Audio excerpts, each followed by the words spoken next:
हरि को निज यश ते अधिक, भक्तन यश पर प्यार। श्री भगवान को अपने यश महिमा सुनने से भी अधिक अपने निज जनों की, महाभागवतों की चर्चा सुनने में ज्यादा सुख मिलता है। हरि को निज यश ते अधिक, भक्तन यश पर प्यार। जो भक्तों के, महाभागवतों के, भगवत प्रेमी महात्माओं के चरित्रों का श्रवण करता है तो उसकी भक्ति घनीभूत हो जाती है।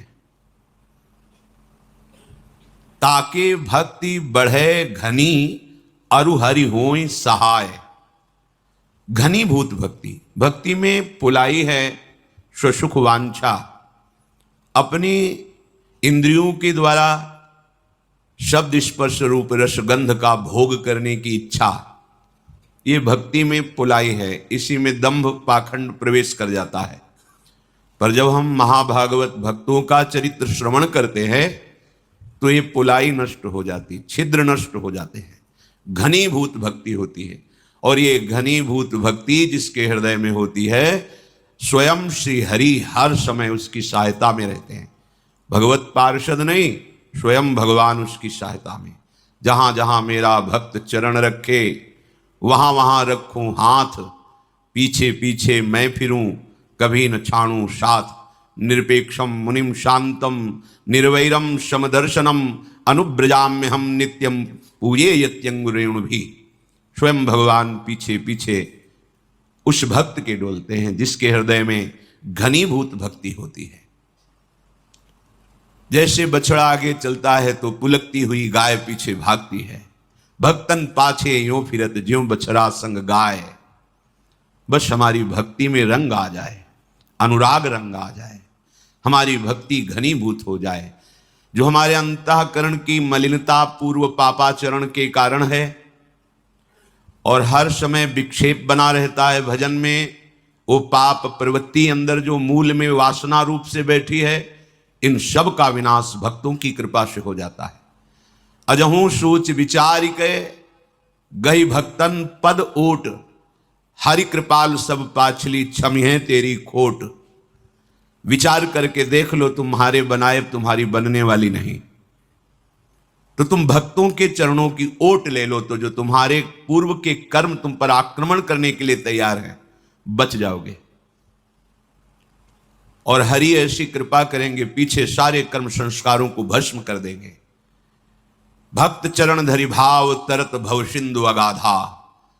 भक्त चरणों का आश्रय लेने वाला सहज में इस अगाध अपार माया में संसार समुद्र से पार हो जाता है।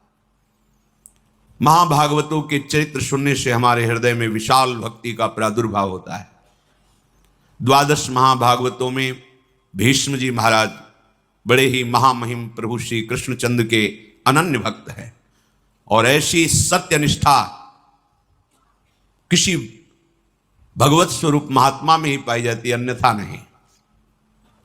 अमोघ वचन, जो निश्चय कर लिया वो प्राणपन से निर्वाह किया, जिनके जीवन में सत्य ही सत्य है। कल आप प्रसंग सुन रहे थे, शास्त्रों अश्वमेध यज्ञ, राजसूय यज्ञ आदि करके तपोधन महाभीष्म नाम के राजा ब्रह्मलोक को प्राप्त हुए। ब्रह्मलोक सभा में वो विराजमान थे।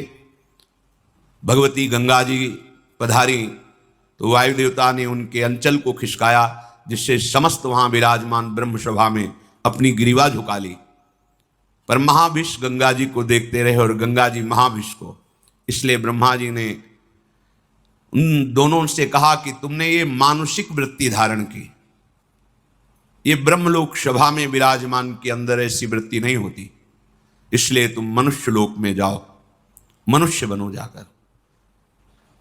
पीछे वर्णन किया था कि ये सब गंगा जी का ही रचा हुआ विधान था, क्योंकि अष्टवसुओं ने वशिष्ठ जी के शाप से मनुष्य लोक में जन्मने की बात गंगा जी से प्रार्थना की थी कि मुझे और कोई साधारण स्त्री अपने गर्भ में धारण नहीं कर सकती। हे माँ, आप कृपा करो और मुझे अपने गर्भ में धारण करो। तो गर्भ में धारण करने वाले पिता का चयन ब्रह्मलोक में विराजमान महाभीष्म के रूप में श्री गंगा जी ने किया। वही भूतल पर प्रतीप राजा के पुत्र महाराज शांतन के रूप में प्रकट हुए ब्रह्मलोकवासी महाविश्राग।